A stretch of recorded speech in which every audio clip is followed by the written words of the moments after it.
Bonsoir à tous et bienvenue dans BBC Info. Voici les titres de ce journal. Dernier quart de finale de la CAN ce soir avec en ce moment même le match Côte d'Ivoire-Algérie. Plus tard, la surprenante équipe de Madagascar affrontera la Tunisie. Madagascar qui est quart de finaliste de la CAN pour sa toute première participation. Quoi qu'il arrive, les exploits des Barayas ont ravivé la fierté nationale. Et en fin de journal, cette belle histoire qui prouve que rien n'est impossible. Des adolescents sud-africains ont mis au point un avion et l'ont fait voler jusqu'en Égypte. On commence ce BBC Info avec la Coupe d'Afrique des Nations qui va rejoindre le Nigeria et le Sénégal en demi-finale. Réponse dans peu de temps, d'autant que le duel des Cadors a débuté entre la Côte d'Ivoire et l'Algérie qui a déjà marqué un premier but. Retrouvons tout de suite Pierre-Antoine Denis au Caire. Bonsoir Pierre-Antoine. Les éléphants ivoiriens contre les Fennecs algériens, c'est le gros choc de ces quarts de finale. Oui, absolument. Et vous l'avez dit, il y a 1-0 donc pour l'Algérie. La Côte d'Ivoire avait pourtant bien commencé la rencontre en utilisant la vitesse de ses ailiers et en s'offrant une ou deux très grosses occasions. Mais les Fennecs algériens ont posé le ballon, ils ont calmé le tempo de cette rencontre et ils ont trouvé la faille il y a quelques minutes par Sofiane Feghouli, un centre de Rémi Benselbeni repris par Sofiane Feghouli qui fait donc 1-0 dans ce choc des Cadors de ce quart de finale qui se déroule actuellement à Suez. Évidemment, rien n'est terminé, mais l'Algérie a pris une bonne option pour sa place en demi-finale. Tout à l'heure, juste après ce match, du côté du stade Al-Salam, de retour au Caire, Madagascar affrontera la Tunisie. Madagascar, c'est le conte de fées, c'est la belle histoire de cette Coupe d'Afrique des Nations 2019. Ils sont partis au plus bas, ils sont aujourd'hui parmi les 8 meilleures nations d'Afrique. Peuvent-ils rentrer dans le dernier carré? Une chose est sûre, ils vivent actuellement une histoire incroyable, mais tout n'a pas été rose pour les Barayas. Regardez leur histoire assez impressionnante. Premier de son groupe devant le Nigeria et la Guinée et avec une qualification pour les quarts de finale, les Barayas de Madagascar sont l'un des plus beaux contes de fées de l'histoire de la CAN. On n'a que ces petits trucs-là pour faire vibrer la population, c'est parce que je sais que c'est difficile au pays et que c'est important pour eux d'avoir un petit truc comme ça, pour avoir une petite lumière. Et même la célébration des buts est un symbole du pays. Ah, la célébration, comme moi j'ai fait comme ça. Oui, comment on fait ça en fait, ça représente Zébu de Madagascar. C'est un animal qu'ils ont à Madagascar, comme le bœuf. Donc moi on s'est dit tout ça, c'est lui qui marque, qui fait juste ça. Mais avant cette CAN, les Barayas sont passés par des moments horribles, notamment lors des déplacements internationaux. À 4h du matin, je me rappelais très bien, à 4h du matin, on dormait dans le couloir comme ça de l'aéroport. Il y avait un bruit dans l'aéroport, il y avait du foule qui criait. Je me levais. Et d'un coup, il y avait du monde qui arrivait comme ça. Il y avait la sélection de Cameroun qui passait. J'avais honte ce jour-là. On était avec les survêtements de l'équipe nationale Madagascar. Il y avait Samuel Eto'o qui passait devant nous. Il y avait les Rigobert Song, les Mboma, tous les grands du Cameroun. Et nous, on était par terre, on dormait comme ça, on regardait comme ça. 108e nation au classement FIFA avant cette CAN 2019. L'équipe malgache espère enfin sortir de l'anonymat. On commence à petit à voir notre nom dans le football africain. J'espère que c'est pas juste une feuille de paille, mais que ça reste. La CAN, certes, c'est nous qui l'a joué, mais c'est qui bénéficiera de tout ça, c'est notre génération future. Peut-être c'est mes enfants, mais j'espère que ça va continuer. Il y a beaucoup de travail qu'on a fait depuis le début et j'espère qu'il y aura des gens qui vont prendre le relais parce que c'est important d'être bien organisé surtout. En cas de victoire ce soir, affronter le Sénégal en demi-finale. Des Sénégalais heureux, comme vous allez pouvoir le voir dans les rues de Dakar après la victoire contre le Bénin hier soir. La joie était de mise. On est fiers de notre pays. Aliou Cissé, il l'a fait. C'est lui qui a décanté la situation. Fiers d'être Sénégalais, fiers de nos lions. Vive Aujourd'hui, on veut la coupe, Inch'Allah. Ils sont montrés qu'ils sont des vrais hommes. C'est ça qu'on attendait d'eux. Des vrais hommes, des vrais hommes. Ils sont montrés ça sur le terrain. J'ai trouvé que le match a été très bien fait. Nous, Sénégalais, Sénégalaises, nous sommes très contentes.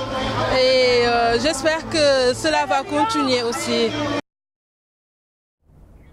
Voilà, donc pour des Sénégalais ravis. Dans l'autre demi-finale, donc peut-être Algérie ou la Côte d'Ivoire qui affrontera l'Afrique du Sud, le Nigeria, pardon, qui s'est qualifié justement aux dépens de l'Afrique du Sud hier soir au Stade international du Caire.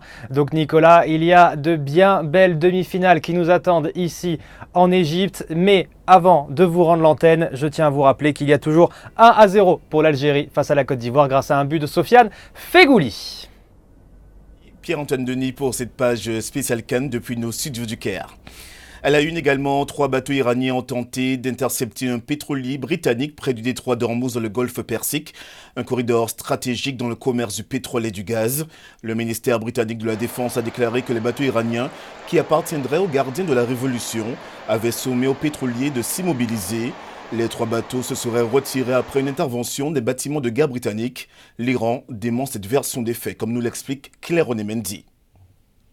Les tensions se sont intensifiées dans le Golfe depuis que la Royal Marines a aidé les autorités de Gibraltar à saisir un pétrolier iranien la semaine dernière. L'Iran a dénoncé un acte de piraterie et menace de saisir un pétrolier britannique en représailles si le navire iranien n'est pas libéré. La cargaison était soupçonnée de transporter du pétrole d'Iran en Syrie en violation des sanctions de l'UE.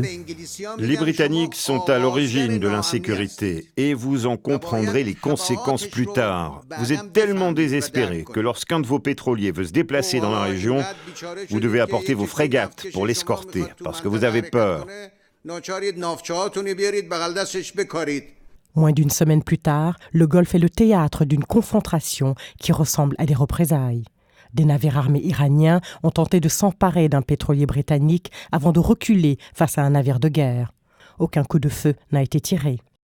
Dans un communiqué, le ministère américain de la Défense a déclaré avoir connaissance de rapports faisant état de harcèlement et de tentatives d'empêcher le passage d'un pétrolier britannique, le British Heritage, dans le détroit d'Ormuz. Il a ajouté que les menaces qui pèsent sur la liberté de navigation internationale exigent une solution internationale.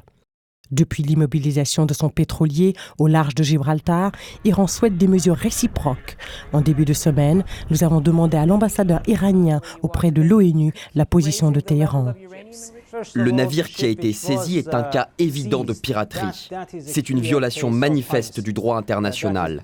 Ce navire se déplaçait sur des voies internationales. Sa destination était l'Europe et non la Syrie. Je ne suis pas en mesure de dire exactement ce que nous allons faire. Mais plus vite les Britanniques régleront ce problème, mieux ce sera. Le mois dernier, 2 pétroliers, l'un norvégien et l'autre japonais, ont été attaqués dans le golfe d'Oman. Les États-Unis ont accusé l'Iran.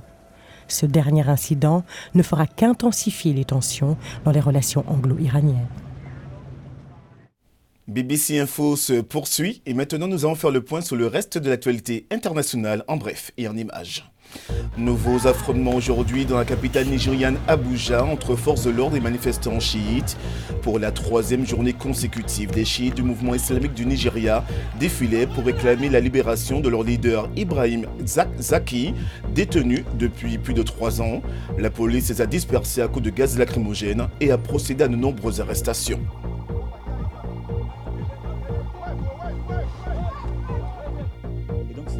En France, le président Emmanuel Macron a reçu aujourd'hui les diasporas africaines. De nombreux étudiants, chefs d'entreprise et responsables associatifs originaires du continent avaient été invités à venir débattre à l'Élysée. Invité d'honneur de ce débat, le président du Ghana, Nana Akufo-Addo, dont c'était la première visite à l'Élysée. Et puis, consommer régulièrement des boissons sucrées, soit plus d'un verre de soda ou de jus de fruits par jour, pourrait favoriser la survenue de cancers. C'est ce que suggère une vaste étude publiée ce jeudi. Mieux vaut donc réduire le sucre. La recommandation est de moins d'un petit verre de jus de fruits par jour.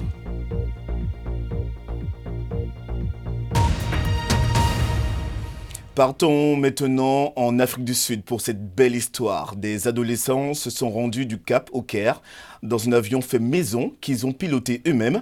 Ils y sont parvenus grâce au soutien de l'ONG You Dream Global.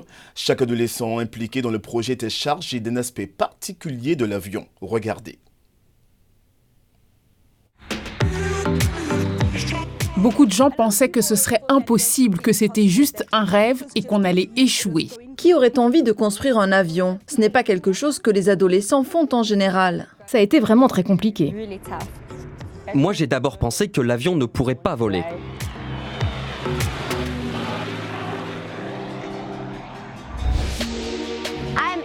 Je m'appelle Agnès et j'ai construit les magnifiques ailes de cet avion, ainsi que le fuselage central et les stabilisateurs horizontaux et verticaux.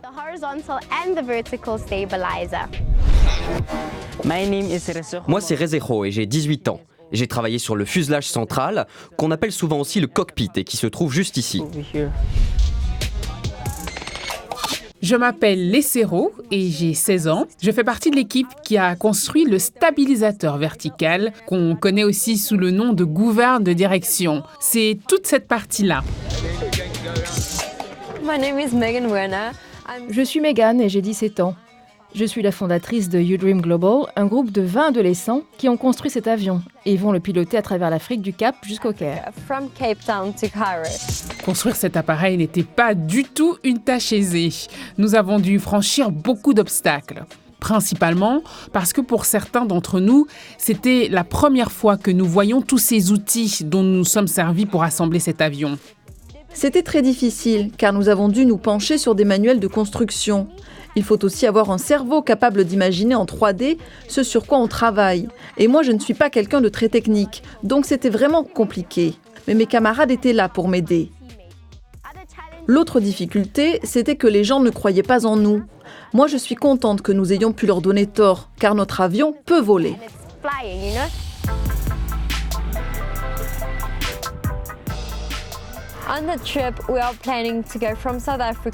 Durant notre expédition, nous prévoyons d'aller d'Afrique du Sud à la Namibie, puis en Zambie pour aller voir les chutes Victoria. Ensuite, nous irons au lac Malawi, ce qui sera super, et ensuite en Tanzanie et au Kenya. Ce sera très sympa, car les gens y sont vraiment accueillants. Après, on ira en Ouganda, Rwanda, bien sûr en Éthiopie, et enfin au Caire. Le voyage va nous prendre 5 semaines parce qu'on va s'arrêter, faire des étapes dans ces différents pays. Je pense que ce vol va marquer l'histoire de l'aviation.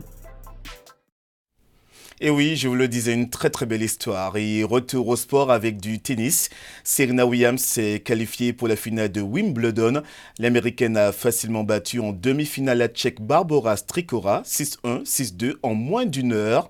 À 37 ans, Serena Williams est en quête des 24e titres en Grand Chelem qui lui permettra d'égaler le record de Margaret Court, entrant ainsi dans l'histoire. Elle affrontera en finale samedi la Roumaine Simona Halep qui a battu l'Ukrainienne Elena Svitolina en 2-7, 6-1, 6-3. Demain, place aux demi-finales messieurs avec notamment un duel très attendu entre Roger Federer et Rafael Nadal. Cyclisme, le Belge Dylan Teuns a remporté la 6e étape du Tour de France entre Mulhouse et la Planche des Bellefilles dans les Vosges. Une première arrivée au sommet. C'est l'Italien Giulio Ciccone, arrivé deuxième, qui s'empare du maillot jaune à 6 secondes du Français Alaphilippe. Et avant de nous quitter, je vous rappelle que la Côte d'Ivoire et l'Algérie s'affrontent en ce moment même à Suez pour une place en demi-finale de la CAN.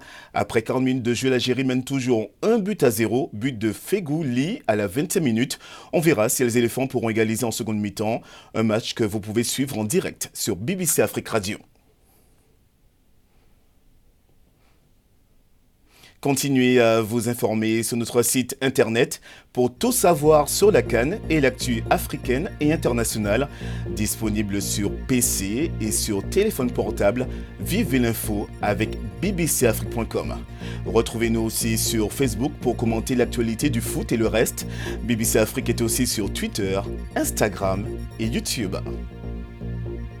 Fin de ce BBC Info, merci pour votre fidélité, notamment vous qui nous avez suivis en Guinée grâce à notre partenaire Espace TV. Bonne soirée à tous et à demain.